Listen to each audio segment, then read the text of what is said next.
കുവൈറ്റിലെ അബ്ബാസിയയിൽ ആഡംബര വാഹനങ്ങൾ ഉപയോഗിച്ച് റോഡിൽ അഭ്യാസ പ്രകടനം നടത്തിയ സ്കൂൾ വിദ്യാർത്ഥികളെ കുവൈറ്റ് സുരക്ഷാ ഉദ്യോഗസ്ഥർ പിടികൂടി.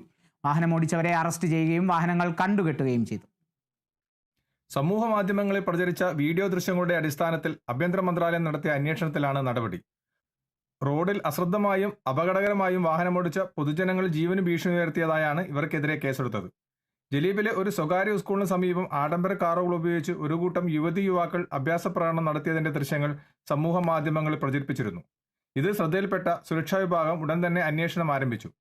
ഫർവാനിയ സെക്യൂരിറ്റി ഡയറക്ടറേറ്റിന് കീഴിലുള്ള ജലീബ് ഏരിയ കമാൻഡ് നടത്തിയ പരിശോധനയിൽ സ്കൂളിലെ പരീക്ഷകൾ അവസാനിച്ചതിന്റെ ആഘോഷത്തിന്റെ ഭാഗമായാണ് വിദ്യാർത്ഥികൾ ഒത്തുചേർന്നതെന്നും വാഹനങ്ങളുടെ രജിസ്ട്രേഷൻ നമ്പർ പരിശോധിച്ചപ്പോൾ അത് വാടകയ്ക്കെടുത്താണെന്നും കണ്ടെത്തി. ആഘോഷത്തിന്റെ മറവിൽ ട്രാഫിക് നിയമങ്ങൾ ലംഘിക്കുകയും അഭ്യാസ പ്രകടനങ്ങൾ നടത്തുകയും ചെയ്തവരെ തിരിച്ചറിയുകയും അവർക്കെതിരെ നിയമ നടപടികൾ സ്വീകരിക്കുകയും ചെയ്തു. റോഡ് സുരക്ഷയിൽ വീഴ്ച വരുത്തുന്ന ഇത്തരം പ്രവൃത്തികൾ ഒരു തരത്തിലും അനുവദിക്കില്ലെന്ന് ആഭ്യന്തര മന്ത്രാലയം മുന്നറിയിപ്പ് നൽകി.